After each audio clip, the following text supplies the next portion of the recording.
आप सभी कक्षा 8वीं के विद्यार्थियों का स्वागत है हमारे चैनल में। तो छात्रों, आज के इस वीडियो में हम आपके लिए लेकर आ चुके हैं 8th ग्रेड अभ्यास पुस्तिका विषय गणित कक्षा 8वीं। ये आपका नए सत्र की है 2024-25 की न्यू बुक है। ठीक है, तो चलिए देखते हैं अध्याय 2 एक चर वाले रैखिक समीकरण। ठीक है, इसमें हम एक चर वाले रैखिक समीकरण के सभी जो प्रश्नोत्तर हैं उनको देखने वाले हैं। तो चलिए शुरू करते हैं। पहले है आपका यहाँ पे कुछ क्वेश्चन, जिसमें से आपको जो भी आंसर सही है उसका जो भी A B C D तो उसके सामने का जो है आपको गोला यहाँ पे भर देना। तो क्वेश्चन पहला कहता है हमारा, निम्नलिखित में से कौन सा गणितीय कथन समीकरण है। तो इसका आंसर हो जाएगा ऑप्शन नंबर A, यानी कि 15 = 5 + 2x, ये आपका आंसर हो जाएगा। ठीक है, उसके बाद अगला क्वेश्चन है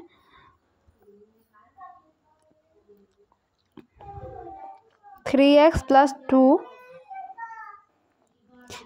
+ 2 में x का मान क्या होगा।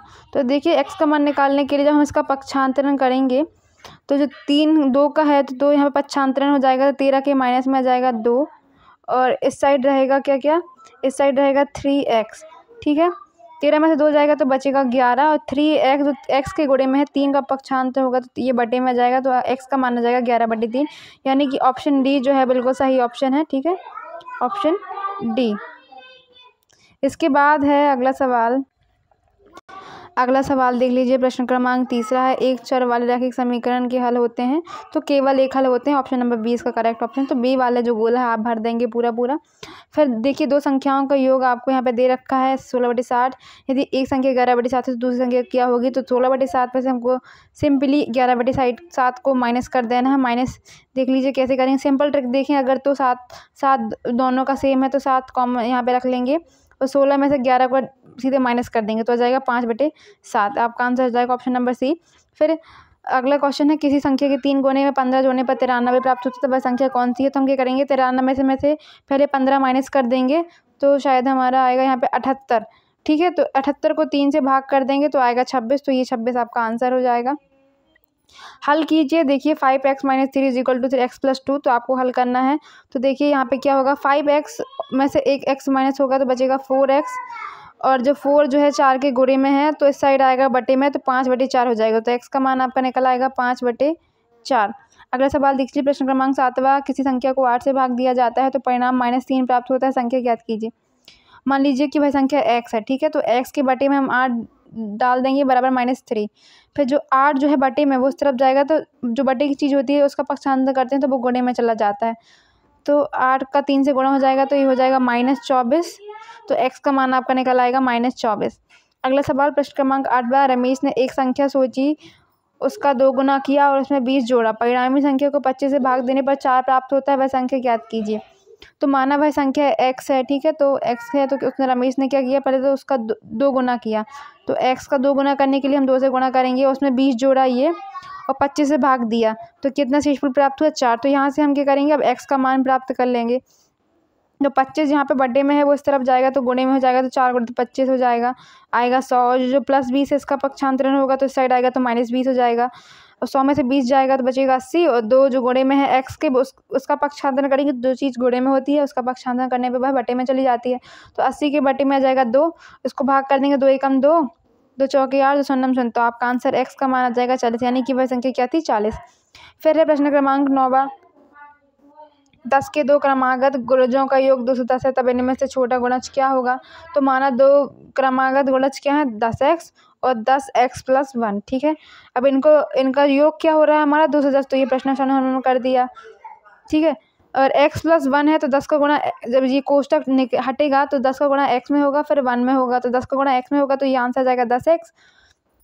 1 में हो जाएगा तो 10 हो जाएगा, तो इस प्रकार ये आंसर हो जाएगा 10x। 10x आपस में जोड़ जाएंगे तो ये 20x हो जाएगा, और ये जो 10 है आपका इस साइड, इसका पक्षांतरण किया जाएगा। यहाँ पे आप लिख भी सकते हैं पक्षांतरण, है ना, पूरा लिख दीजिए पक्षांतरण। तो 10 का पक्षांतरण हो जाएगा, प्लस का है तो इस साइड आएगा तो माइनस का हो जाएगा। ठीक है, तो ये 20x हो गया, 210 में से 10 गया तो बचेगा 200। x बराबर हो जाएगा 20x के गुणे में था तो यह साइड बटे में आ जाएगा, तो 200/20, 1 0 से 1 0 कैंसिल, 2 × 2, और ये 10 से कट जाएगा तो x का मान आ जाएगा 10। और पहली संख्या निकाल लेंगे तो पहली संख्या क्या थी, 10, 10x, तो x का मान रख देंगे तो 10 गुणा 10 तो ये हो जाएगा 100 और 10x + 1 तो ये यहाँ पे मान रख देंगे तो आंसर आ जाएगा 110। फिर अगला सवाल लीजिए 10x के किस मान के लिए निम्न आकार का परिमाप 186 सेंटीमीटर है।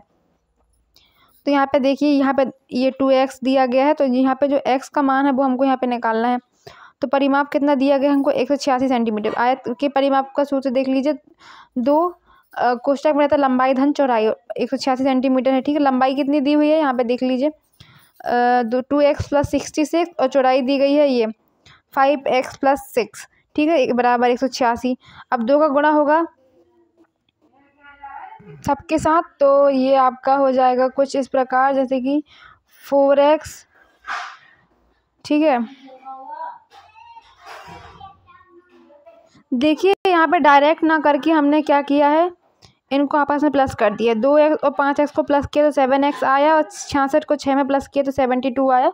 जो 2 यहाँ पे गुणे में है उसका हम पक्षांतरण कर देंगे बराबर के बाद वाली संख्या में, तो 186 के बटे में आ जाएगा 2 पक्षांतरण करने पर। फिर देख लीजिए यहाँ पे काट देंगे हम, तो 2 नाम 18, 2 × 6 93 आएगा। यहाँ पे जो 72 इसका पक्षांतरण करेंगे 93 - 72 आ जाएगा, और 7x बराबर कितना बचा 21। 7 का पक्षांतरण होगा तो गुणे में है तो बटे में चला जाएगा, तो आंसर आ जाएगा x का मान 3।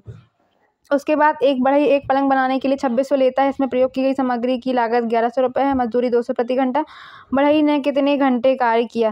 तो देखिए मानव पलंग की कुल मानक क्या दिया हुआ है, पलंग की है ना, लागत 2600 रुपये। इसको नहीं लिखेंगे, सामग्री की लागत है 1100 रुपये, कुल मजदूरी है 2600 - 1100।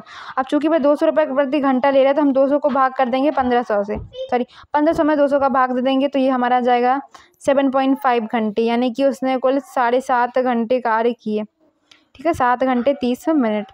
फिर अगला सवाल देख लीजिए, 12वां समीकरण को हल करना है। z/2 - 1/5 बराबर है z/3 + 1/4, ठीक है। तो इसको हल कर देंगे, जो z वाली संख्या है वो आपस में ले आएंगे, तो ये z वाली संख्या का पक्षांतरण करेंगे इस तरफ, तो ये माइनस में आ जाएगी यहाँ पे, और ये जो है इसका पक्षांतरण करेंगे तो ये यहाँ पे प्लस में आ जाएगी, ठीक है। फिर इनका हम सिंपली LCM SCF लेके ये संख्या ले आएंगे। देखिए कैसे लेंगे LCM SCF, z - 2 / z/3, ठीक है। इनका अगर हम LCM निकालें तो कितना आएगा, 2 एकम 2, 3 एकम 3, तो इनका LCM आएगा 6। 2 से हम 6 को भाग करेंगे तो 3, तो 3z आंसर, जो भी आंसर आएगा उसका z में गुणा कर देंगे तो 3z, ठीक है।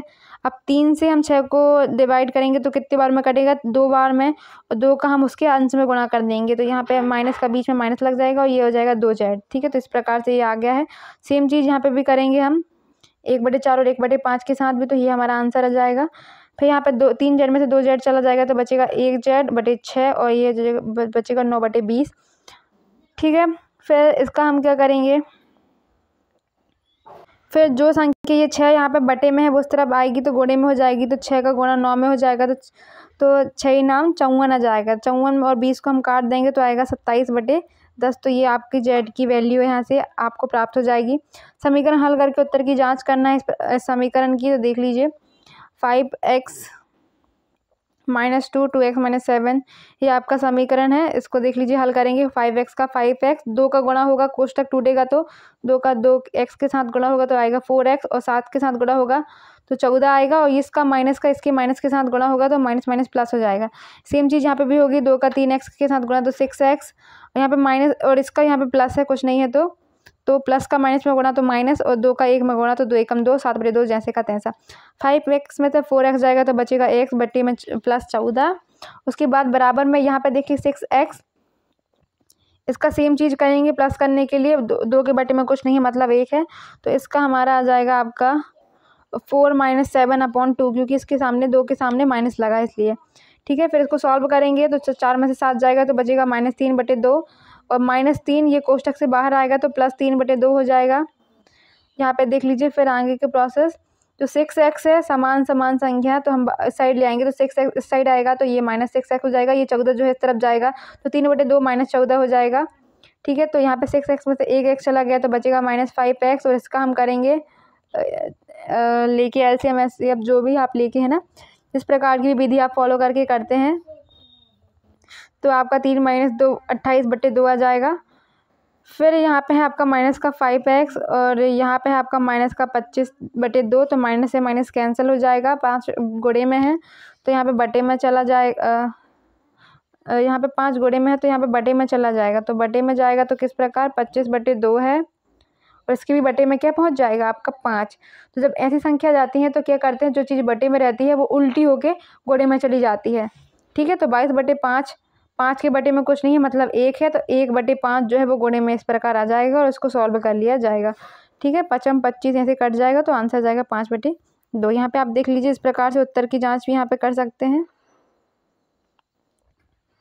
ठीक है, इस प्रकार से आप x का मान रख के, x का मान 5/2 आया है तो दोनों पक्षों में x का मान रख के आप पूरा सॉल्व करेंगे, तो अगर दोनों लेफ्ट हैंड साइड और राइट हैंड साइड बराबर आता है तो यानी कि आपका उत्तर सही निकला है। तो देख लीजिए, इस प्रकार से आपको कर देना है, मान रख के आपको सॉल्व कर देना है। फिर देख लीजिए, एक माँ और उसकी 2 पुत्रियों ने एक कमरे का निर्माण 75,000 में करवाया। बड़ी पुत्री ने अपनी माँ के भाग की धनराशि की 3/8 धनराशि का योगदान दिया, तो छोटी पुत्री ने अपनी माँ के भाग की धनराशि का 1/2 धनराशि दी। तीनों ने पृथक पृथक कितनी धनराशि का योगदान दिया। देख लीजिए, माना कि माँ द्वारा लगाई गई राशि कितनी है, x रुपये, और बड़ी पुत्री ने क्या किया, x का 3/8 भाग दिया है और जो छोटी पुत्री ने 1/2 भाग दिया है। ठीक है, तो देख लीजिए, इस प्रकार से आप कर देंगे, x का गुणा 1 में हो जाएगा तो ये हो जाएगा x ये वाला x के बटे में कुछ नहीं मतलब 1 है, 3x/8 x + 2 और 75,000 रुपये टोटल लागत हो जाएगी। तो देख लीजिए, ये सारी बटे की संख्याओं का हम एलसीएम ले लेंगे, 8 और 2 का, तो 2 चौके 8, 2 एकम 2, फिर 2 दूनी 4, 2 एकम 2, तो ये 2 दूनी 3 2 आएंगे, 2 × 2 दूनी 4, 4 दूनी 8, तो आपका बटे में आ जाएगा 8। ठीक है, 8। फिर इनके बटे से आपको क्या करना है, इस 1 को 8 से काटेंगे तो कितने बार में कटेगा, 8 ही बार में, और इसका गुणा इसके हर में कर देंगे तो 8x। 8 को 8 से काटेंगे तो 8 एकम 8, इसका गुणा इसके हर अंश में हो जाएगा तो 3x। 2 को 8 से काटेंगे तो बचेगा 2 चौके 8 4, फिर 4 का गुणा x से हो जाएगा तो ये हो जाएगा 4x। इस प्रकार से आप सॉल्व कर लेंगे, इन सबको प्लस कर देंगे तो आपका 15x, और जो 8 जो बटे में है साइड आएगा तो गुणे में हो जाएगा। ठीक है, गुणे में हो जाएगा, और जो 15 जो है वो यहाँ पे गुणे में है तो वो बटे में चला जाएगा, तो इसको फिर आपको काट देना है, तो आपका आंसर आ जाएगा 15 एकम 15, 15 एकम 15 15 15 45, 15 चौको 60, 15 15 75, हमें बचेगा 5,000। 5,000 में गुणा कर देंगे 8 का तो आंसर आ जाएगा x बराबर 40,000 रुपये। फिर आप सबकी वैल्यू रख देंगे, तो माता की राशि है 40,000 रुपये। 3/8x का ये इसकी पुत्री द्वारा दी गई धनराशि का मान आ जाएगा 15,000 रुपये, और छोटी पुत्री की समीकरण में हम मान रखेंगे तो इसका आंसर आ जाएगा 20,000 रुपये। तो इस प्रकार से धनराशि का योगदान हो गया। फिर देख लीजिए, नीचे समीकरण मॉडल दिया गया है, उपरोक्त समीकरण के मॉडल बनाइए। पहला देखिए, तो आपको मॉडल बना देना, तो कुछ इस प्रकार से आप जो है इसके मॉडल बना देंगे। देख लीजिए, वीडियो पसंद आई हो वीडियो को लाइक कर दीजिए, चैनल को सब्सक्राइब कर दीजिए, अपने दोस्तों के साथ भी शेयर कर दीजिए। अगर आपको इनको डिटेल में समझना हो और तो आप हमें कमेंट कीजिएगा, हम इसकी अलग से और डिटेल डिस्कशन की वीडियो बनाएंगे। तब तक के लिए धन्यवाद, मिलेंगे अगली वीडियो में। Thanks for watching.